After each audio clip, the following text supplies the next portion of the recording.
हमारे जीवन में चैलेंजेस आनी शुरू होती है। तो जब चैलेंजेस आनी शुरू होती है तो स्ट्रेस भी आना शुरू होता है। ये दोनों पैरेलली चलती हैं साथ में, चैलेंज स्ट्रेस। तो जा रहा है, जाने दो। मैं जब इलेक्शन आ रहा, कई लोग चले गए, लोगों को लगा कि अब क्या करोगे। फिर मैंने एक कांड कर डाला, अब वो फिर आ रहे हैं। हम लोग बहुत बिजी हो गया था। अरे मैंने कहा बिजी हो गया, कुछ नहीं, तुम्हारी किडनी चाहिए मुझको। अब उस पूरे पंचायत सीरीज में तुमने देखा, एक जगह सचिव जी बहुत दुखी हो जाते हैं, मेरा कोई दोस्त नहीं है, मैं किसके साथ बैठूं, वीकेंड किसके साथ मनाऊं। तो रात में विकास और राजा और प्रधान जी, तो विकास बताता है कि हमने आपस में ग्रुप बना लिखा है, उसमें जब हम लिखते हैं हाय, उसका मतलब आए। फिर सब बैठ के पियर पीते, सुसाइड और अपराध बुरी तरफ बढ़ रहा है। उसकी वजह क्या है? डिप्रेशन। देखो माजिद, अगर कोई तुम्हें छोड़ के जा रहा है तो तुम बहुत भाग्यशाली आदमी हो, क्योंकि वो तुम्हें मैसेज देके जा रहा है कि तुम कमजोर निकल गए। आपको लॉ ऑफ यूटिलिटी नहीं पता। मरते दम तक अपनी कीमत बना के रखना है। जिस दिन तुम्हारी कीमत खत्म, उस दिन तुम खत्म।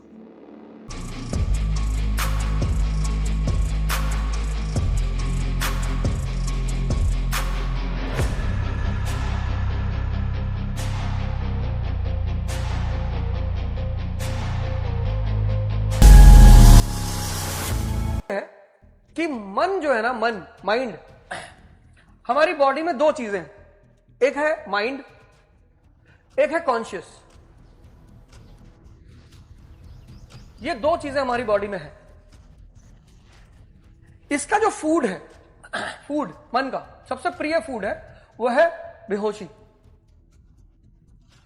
हर वो चीज जो इसको बेहोश करती है वो इसको बहुत अच्छी लगती है। जैसे मूवी, तुम्हें कोई मोटिवेशन नहीं चाहिए मूवी देखने के लिए, चाहिए ही नहीं। और अब तो सीरीजों का दौर चल रहा है, इतनी सीरीज आती हैं,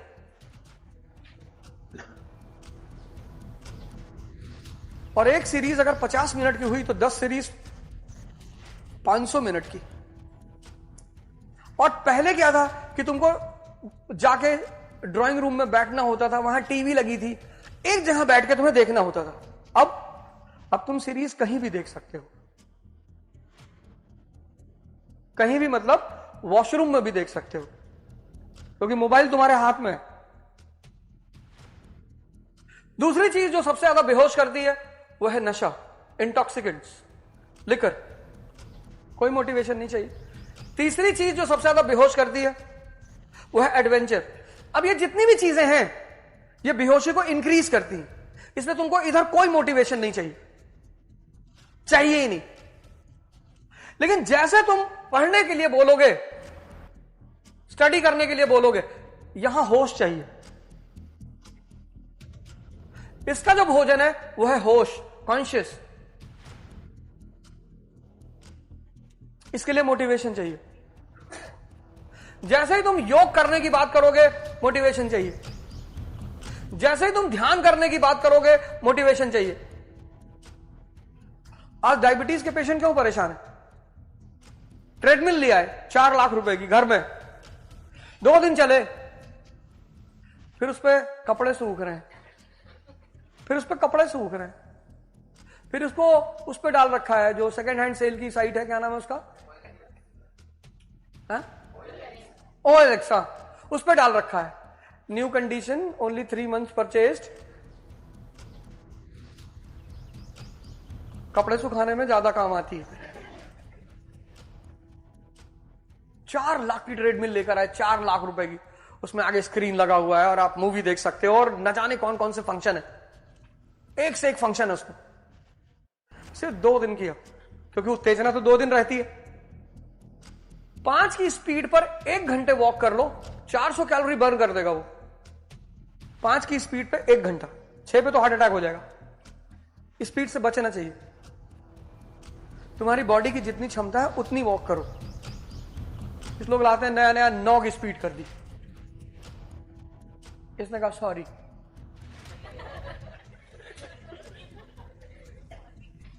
मशीन के साथ खेलना बहुत खतरनाक होता है। अब ये जो चीजें हैं, ये पहले मन को 4 चीजें डिस्टर्ब करती थी, काम, क्रोध, लोभ, मोह। अब 4 और पैदा हो गई, इंस्टाग्राम, ट्विटर, यूट्यूब, फेसबुक। 8 चीजें हो गई टोटल। मर रहा है आज का आदमी, उसको पता ही नहीं चल पा रहा कि उसके साथ हो क्या रहा है। उसको पता ही नहीं चल पा रहा कि उसके साथ हो क्या रहा है। कोई छत से कूद जा रहा है, कोई सुसाइड कर। एक इंजीनियर आगरा में अभी गया, रेलवे ट्रैक पे लेट गया, सर कट के अलग हो गया। 1 हफ्ते पहले की बात। सुसाइड और अपराध बुरी तरफ बढ़ रहे हैं। उसकी वजह क्या है? डिप्रेशन। मेरा एक शो है, सुबह 5 बजे मैं लेता हूं, एक्स्ट्राऑर्डिनरी। उसमें मैं 3 काम कराता ही हूं, योग, ध्यान। सुबह वाला जो है वो पेड है, शाम वाला जो है वो फ्री है। 8 बजे वही वीडियो पड़ जाती है रिकॉर्डेड। बहुत सारे लोग बोले हम नहीं दे सकते 500 रुपए महीने, बहुत गरीब हैं। मैंने कहा ठीक है, उनका भी कुछ किया जाए। तो मैं क्या करता हूं, सुबह जो लाइव वीडियो होता है वो शाम को अपलोड कर देता हूं कि चलो ठीक है, गरीब हो तो रिकॉर्डेड देखो। नहीं, लाइव ही देखना है, मार खाओगे।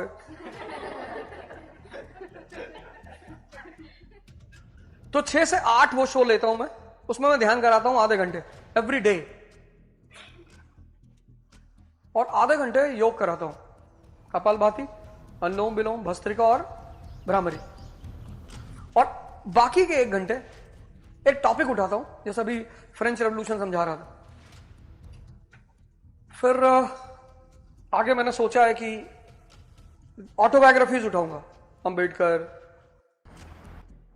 लाल बहादुर शास्त्री, ऐसे ऑटोबायोग्राफीज उठाऊंगा। किताब बता दिया करूंगा, तुम भी पढ़ो, हम भी पढ़ेंगे, और हम तुम्हें उस पूरी कहानी का, किताब की जिस्ट सुनाएंगे, उसके इंपॉर्टेंट इंसिडेंट्स बताएंगे कि इस इंसिडेंट का मतलब क्या था। तो वो सुबह का मेरा प्रोग्राम है 6 से 8। सुबह जो है लाइव है, उसका 500 रुपए महीने फीस है, और जो शाम को 8 बजे पड़ता है वो फ्री है, पर वो रिकॉर्डेड है। तो आप दोनों में से जिसका लाभ लेना चाहते हो आप कर सकते हो। यूट्यूब पे रे अवध ओझा चैनल है, उसी पे है। तो इसीलिए कर रहा हूं कि बहुत सारे लोग हैं, जैसे एक तो पहले मैंने 5 बजे किया था, 5 से 7, पर लोग उठ ही नहीं पा रहे थे। उसमें सबसे ज्यादा दिक्कत हमें थी, हमारी टीम ही नहीं उठ पा रही थी, वो आगे बेहोश हो जाते थे। सर नींद नहीं आता रात में, कैसे आएगा? और एक बात तुमको बता दूं, तुम्हारे लिए खासकर, क्या नाम है तुम्हारा? हा? देखो माजिद, अगर कोई तुम्हें छोड़ के जा रहा है तो तुम बहुत भाग्यशाली आदमी हो, क्योंकि वो तुम्हें मैसेज देके जा रहा है कि तुम कमजोर हो। पहला बात, उसका एहसान मानना, उसको जाके उसको घर पे थैंक यू बोलकर आना। आज नहीं, क्योंकि जब कोई कमजोर, आज ओल्ड एज होम क्यों बढ़ रहे हैं, मैं तुम्हें एग्जांपल दे रहा हूं। आज ओल्ड एज होम क्यों बढ़ रहे हैं? जब लोग रिटायर हो जा रहे हैं, किसी कीमत के नहीं रह जा रहे, उनके ही बच्चे उनको ले आके ओल्ड एज होम में रख दे रहे। दिल्ली में एक ओल्ड एज होम है रोहड़ी में, वहां मैं जाता हूं, महीने, 1.5 महीने, 2 महीने जाता हूं, बड़ा मजा आता है उनके साथ बैठ के। तो उनसे पूछता हूं, बहुत सारे लोगों से बातें करता हूं, उनके अनुभव देखता हूं। तो मैं उनसे कहता हूं कि आप एक गलती कर गए, आपको लॉ ऑफ यूटिलिटी नहीं पता। मरते दम तक अपनी कीमत बना के रखना है। जिस दिन तुम्हारी कीमत खत्म, उस दिन तुम खत्म। तो उस लेडी का एहसान मानना, वो तुम्हें बता के गई कि खत्म हो तुम, अब अपनी कीमत पैदा करो। और कीमत पैदा करके सबसे पहले उसे घर जाना, 2-4 लाख रुपए का गिफ्ट लेके उसको देना, ये रख लो, ऐश करो। क्योंकि हर वो आदमी जो तुम्हें जगा रहा है वो तुम्हारा आदमी है। कोई समझदार लड़की होती तो कम से कम मोबाइल तो रिचार्ज करने लायक है ही हो, इतना काम तो तुमसे ले ही लेती, पर वो एहसान करके गई है तुम्हारे ऊपर। ठीक है, तो उसको डायरी में लिखो, उसको लिए दुआ किया करो, जब नमाज पढ़ा करो तो उसको दुआ में याद रखा करो, वो तुम्हारी सच्ची हितैषी थी। क्योंकि कितना भी मरा हुआ हो, कम से कम आइसक्रीम तो खिला ही सकता है, लेकिन वो तुम्हारे ऊपर एहसान कर गई। तुम उसकी याद में सिगरेट मत पियो, जो जा रहा है जाने दो। मैं जब इलेक्शन आ रहा, कई लोग चले गए,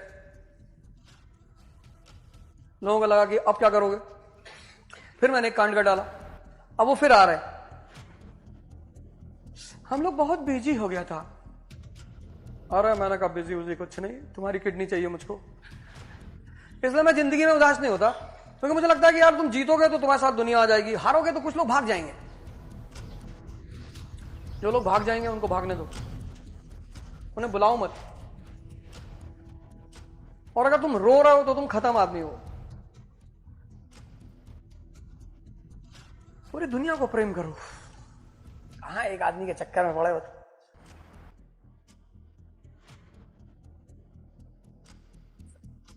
ये सब कमजोर मानसिकता है। कभी कभी आदमी चीटेड फील करता है, मैं मानता हूं, दुखी होता है, पर कोई बात। देखो भगवान कृष्ण को कोई छोड़ के जा सकता है? पार उठा लेते हैं उंगली पे, टेलर कि बेटा उठा के तुम्हारे घर पे रख देंगे। अरे भैया, शक्ति को कोई छोड़ के जा ही नहीं सकता, नियम है ये। पृथ्वी से उड़ने की कोशिश करो, ग्रेविटी खींच लेगी तुमको, शक्ति है। जैसा कूदोगे नीचे। तो ये सब घटनाएं जीवन में होती बदलने के लिए। किसी शायद जॉन एलिया ने कहा है कि कौन सुधरा है सिर्फ समझाने से, एक हादसा जरूरी है जिंदगी में। तो हो गया तुम्हारे साथ, बड़ी अच्छी घटना है उसका, वो मनाओ, खुशी मनाओ। आज जाओ 100 रुपए की मिठाई बांट देना बाजार में।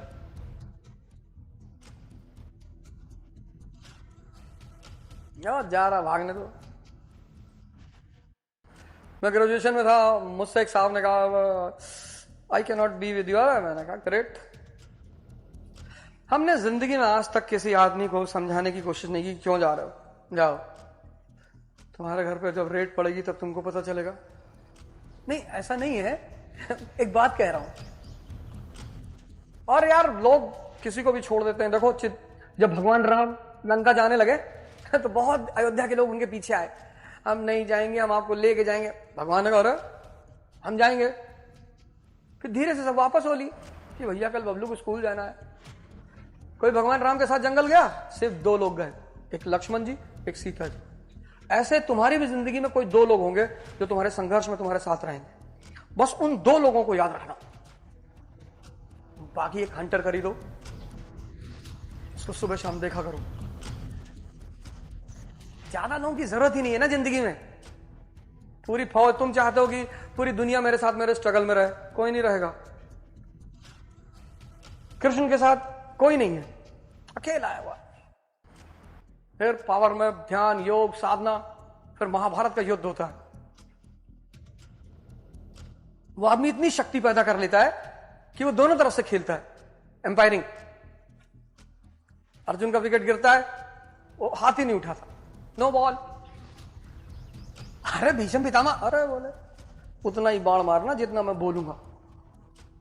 तुम देखो जब महाभारत का वॉर शुरू होता है तो भीष्म पितामह फॉर्म में आते हैं, आगे निकल निकल के मार रहे हैं। 4-6 लगा है, अरे भैया ही तो पीट पाट के 50 ओवर में 500 का स्कोर बना देगा।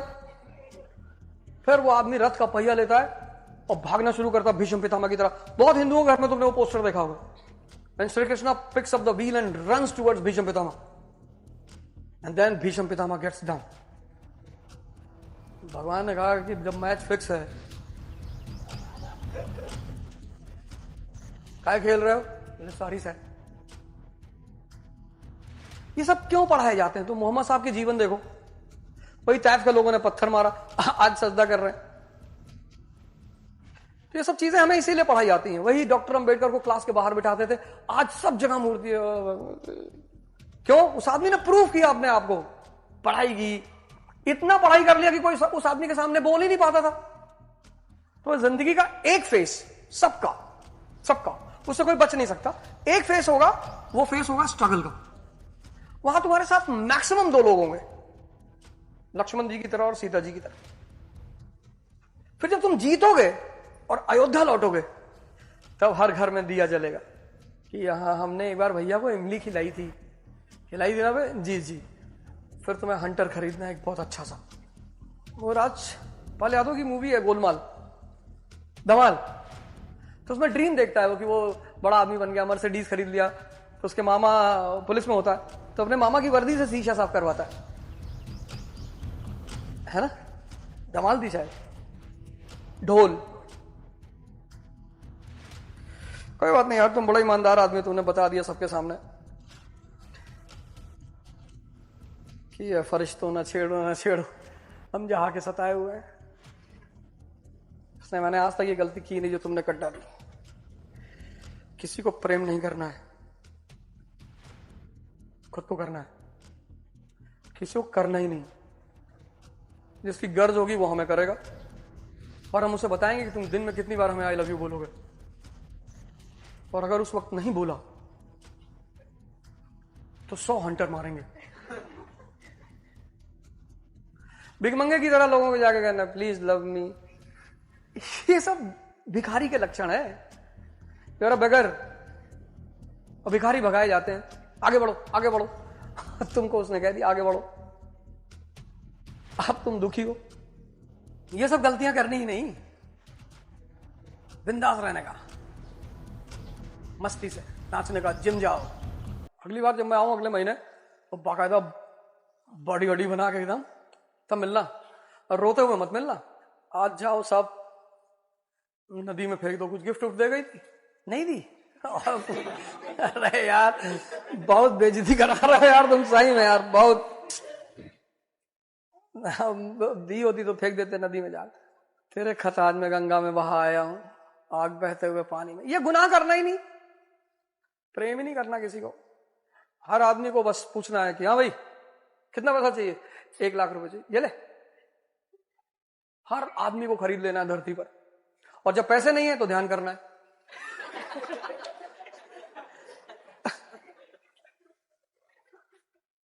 ध्यान मतलब अपने आप को स्ट्रेंथन करना है। जब पैसे आ गए तो हर आदमी को बुलाना, हाँ भाई कितना, 50,000, ये ले।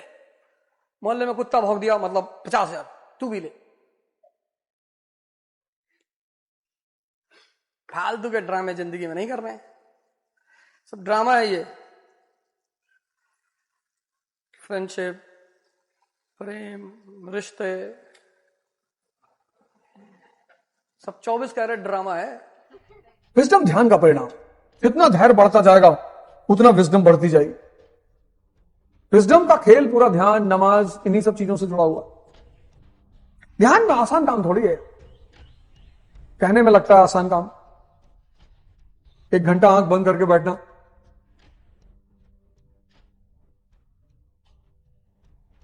ध्यान बहुत बड़ी चीज है, बहुत।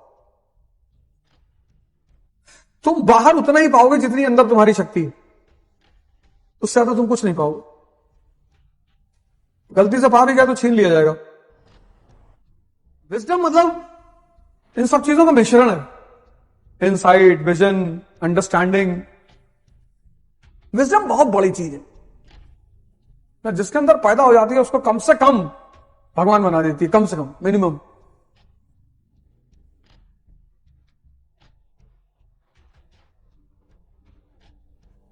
विजडम बहुत बड़ी चीज। पर हमारे देश में विजडम पे जोर कहां दिया जाता, परसेंटेज। तुम लोगों से मैं क्यों कहता हूं बायोग्राफी, ऑटोबायोग्राफी पढ़ने के लिए? तुम अगर ऑटोबायोग्राफी पढ़ो, बायोग्राफी पढ़ो, तुमको 2-3 चीजें महान आदमियों में कॉमन लगेगी। जैसे सबने स्ट्रगल को महत्व दिया है, सबने। तो जब तुम अंबेडकर का स्ट्रगल पढ़ोगे, गांधी का पढ़ोगे, राम का पढ़ोगे, कृष्ण का पढ़ोगे, तुमको अपना वाला छोटा लगने लगेगा। तुम सोचो, तुमको मैंने कहा कि 1000 बार लिखो, जर्मन यूनिफिकेशन की कहानी 1000 बार लिखो, तुम्हारे ऊपर पहाड़ टूट पड़ा। फिर मैंने इसको कहा तुम 2500 बार लिखो, तुम खुशी हो गए। नहीं खुशी है, तुमको अपना 1000 का गंदा हो जाएगा कि ये 2500, और पीछे वाले ने कहा 5, ये भी नाचने लगेगी, मेरा भी कम है। इसीलिए मैं तुमसे बायोग्राफीज पढ़ने के लिए कहता हूं। ये तुम्हें आज अपना कष्ट दिखाई पड़ रहा है ना, वो गायब हो जाएगा, सब गायब हो जाएगा। चुनौतियां खत्म नहीं होंगी, चलेंगी वो। और जिंदगी बिना चुनौती के घंटे क्या करोगे जिंदगी का? दिन भर पड़े लेटे हो, सुबह उठे 3 किलो दूध पी लिए, दोपहर में 400 रोटी खा लिए, रात में इतना दाल भात खाट पड़े हो। उस जिंदगी, उससे बढ़िया चिड़ियाघर में बांध दिया जाए तुमको। तुमको पिंजड़ा दे दीजिए, उसी में कूदो, इसे करके लोगों को दिखाओ नाटक। इतिहास उन व्यक्तियों की कहानी है जिन्होंने चुनौतियों को मजाक बना लिया। इतिहास उन महापुरुषों की कहानी। सारे ब्राह्मण चाणक्य हैं कि सारे दलित अंबेडकर हैं कि सारे राजपूत राणा सांगा है, गोली चली चारपाई नीचे घुस गए, कि सारे मुसलमान कलाम है। तो इतिहास उन महान लोगों की कहानी है जिन्होंने चुनौतियों को खेल बना दिया। उनको समझ में आ गया कि दोस्त, इसका सही जगह इस्तेमाल करना है, इसका गलत इस्तेमाल नहीं करना है। The best source to develop understanding is education. Best, but not the only source.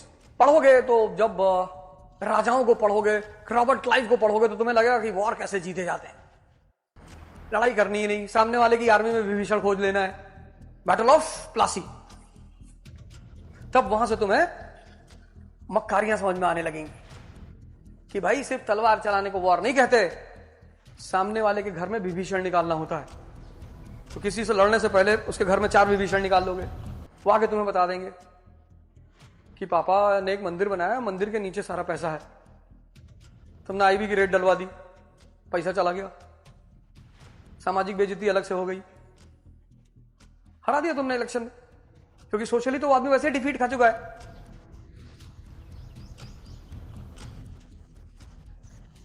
ये सब मकारी तुम्हें शिक्षा देगी। टेंशन पर्सनल है।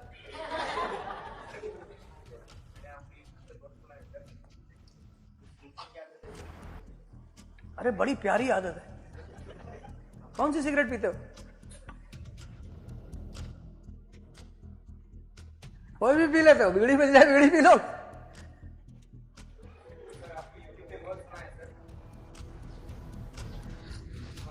इंप्लीमेंट इसलिए नहीं हो रहा क्योंकि तुम्हारी जो संकल्प शक्ति वो बहुत कमजोर है।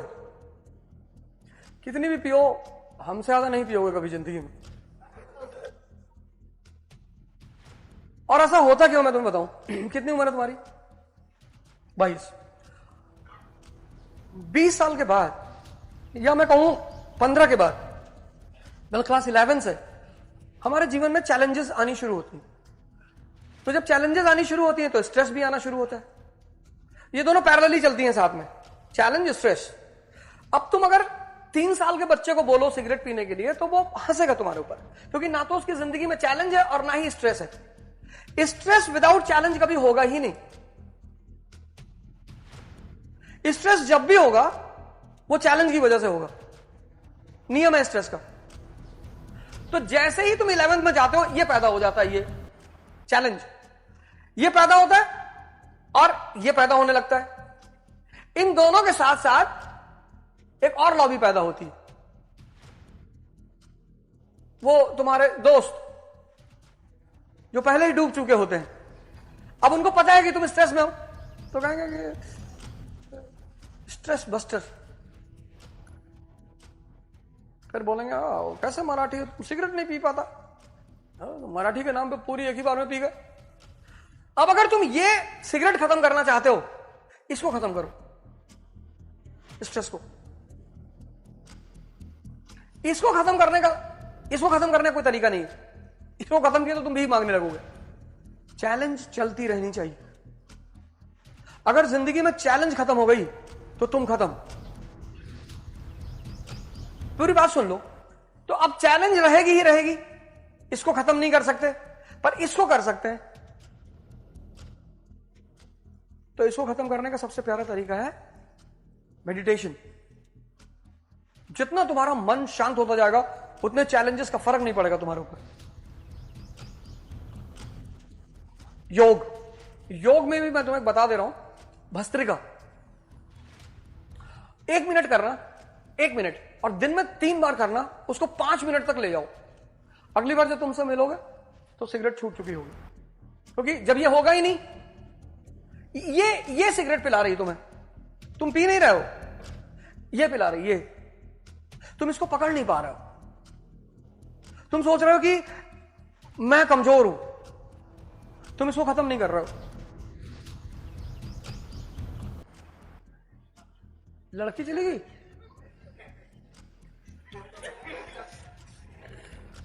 चलो तुम मुझसे मिल गए ना। कितने दिन अफेयर था तुम्हारा? 2 साल?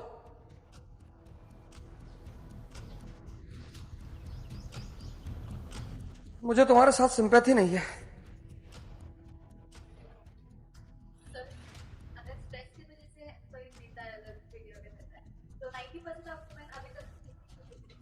अभी तक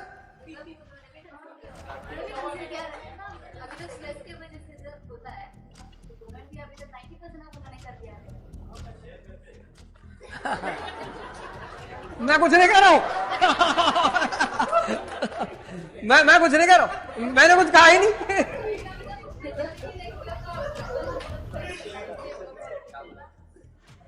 देखो कोई बात नहीं, वो मजाक में बोला होगा।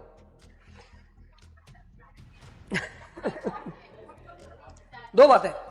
पहली बात यह है ना कि वुमन के अंदर बाय नेचर इनबिल्ट बर्दाश्त करने की क्षमता बहुत ज्यादा है। वो बाय नेचर है, मतलब वो है, उसको मालिक ने बहुत सारी ताकतें दे रखी हैं, बड़ी सारी, उसको एहसास नहीं है, पर उसको नेचर ने बहुत सारी ताकतें दे रखी हैं। वो दे भी रखी है क्योंकि जरूरत भी है। बाहर नौकरी करना बहुत आसान है, परिवार चलाना बहुत मुश्किल है, मतलब नेक्स्ट टू इम्पॉसिबल है मेल के लिए। वो वुमन ही कर सकती है। और आज तो डबल काम कर रही है, नौकरी भी कर रही, परिवार भी चला रही, दोनों काम कर रही है। तो चूंकि उसकी लेवल ऑफ बेयर करने की क्षमता ज्यादा है, इसलिए उसको जरूरत नहीं पड़ती। लेकिन अब धीरे धीरे वो संख्या भी बढ़ रही। अब वो संख्या बढ़ रही है। अगर तुम पब में जाओ, बार में जाओ, देखोगे तो वो संख्या धीरे धीरे बढ़ रही है। तो कहीं ना कहीं सोसाइटी ने इसको एक्सेप्ट कर लिया है कि यार इट्स नॉट बैड। हम समय के साथ चलते चलते क्या होता है, कुछ चीजों को एक्सेप्ट कर लेते हैं। तो जैसे शराब को सोसाइटी ने एक्सेप्ट कर लिया कि कोई बात नहीं, अगर नाली में आदमी नहीं गिर रहा है तो ठीक है, और नाली में गिर रहा है तो रेवोल्यूशनरी है। तो हालांकि ये इसलिए किया क्योंकि हमारी मूवीज ने ऐसा किया है। मैं तुम्हें बताऊं, पंचायत सीरीज आई, बहुत प्यारी सीरीज, पर उसमें एक चीज उन्होंने फिर डाल दी। अच्छा, वो उनकी मजबूरी है। मजबूरी क्या है? जितना बड़ा पैसा फंड होता है वो यही कंपनियां करती हैं, शराब की कंपनियां, सिगरेट की कंपनियां। अब उस पूरे पंचायत सीरीज में तुमने देखा, एक जगह सचिव जी बहुत दुखी हो जाते हैं, मेरा कोई दोस्त नहीं है, मैं किसके साथ बैठूं, वीकेंड किसके साथ मनाऊं। तो रात में विकास, प्रहलाद चा और प्रधान जी। तो विकास बताता है कि हमने आपस में ग्रुप बना लिखा है, उसमें जब हम लिखते हैं हाय, उसका मतलब आए। फिर सब बैठ के बियर पीते हैं। अब जब वो बच्चा देखेगा उस शो को तो उसको लगेगा यार वीकेंड का मतलब होता है बियर। फिर अभी उनका जब एमबीए का रिजल्ट आने वाला होता है तो भी वो बियर लेकर आते हैं, पूरा भर के शराब लेकर आते हैं। वो कहता है, तो वो विकास कहता है मान लो फेल हो गए तो कहता है दुख में पिएंगे। अब ये क्या है? ये सोशल एक्सेप्टेंस है। इसका मतलब यह है कि सोसाइटी आपकी इन चीजों को एक्सेप्ट कर रही है। तो हमारा ध्यान दूसरी तरफ जाता ही नहीं। यार ये देश जो है ना, हम जिस देश में पैदा हुए, उस देश की सबसे बड़ी खासियत यह है, सबसे बड़ी, ह्यूमन एवोल्यूशन का जो पीक है वो इस देश ने पैदा किया। दुनिया में कोई देश नहीं है जहां भगवान पैदा होते हैं। एकमात्र देश है जहां भगवान पैदा होते हैं, और उसकी वजह सिर्फ एक है कि इस देश को वो फॉर्मूला पता है, और उस फॉर्मूले का नाम है द्विज। मेरा एक शो आता है, तुम लोग उसे देखते नहीं, यथार्थ गीता, 4th लॉ।